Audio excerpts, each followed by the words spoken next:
За хонтнуур гэдэг үг. За жигээ түмэн үлзий туушны дууснаар тогож тоглоод. За тэгээ.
За одоо нэг иймэрхүү ре минороос хөвчаад тэгээд нэлээд хэдэн бит аккордыг тавьж байгаа.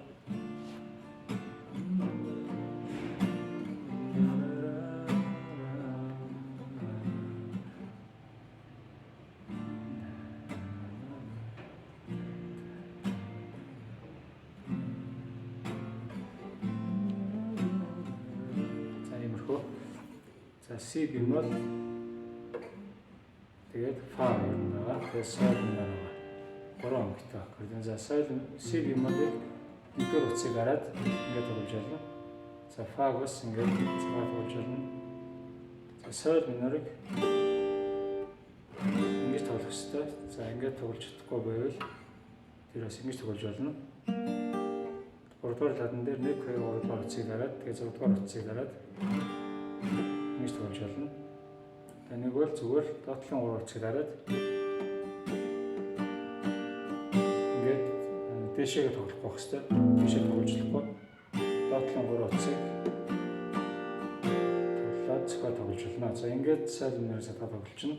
Фа ингээд задгаа тоглолчихно. Си бемолыг ингээд задгаа тоглолчихно.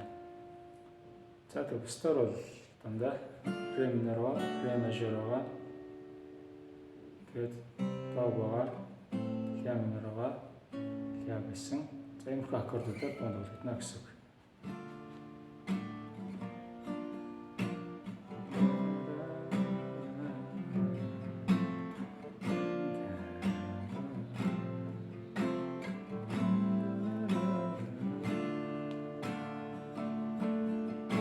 За иймэрхүү маягаар дугаар хөгжүүлнэ. За тэгээд бичлэг үзээд дугаар дагаж тоглосороо ойлгохгүй зүйл байвал асууж болно.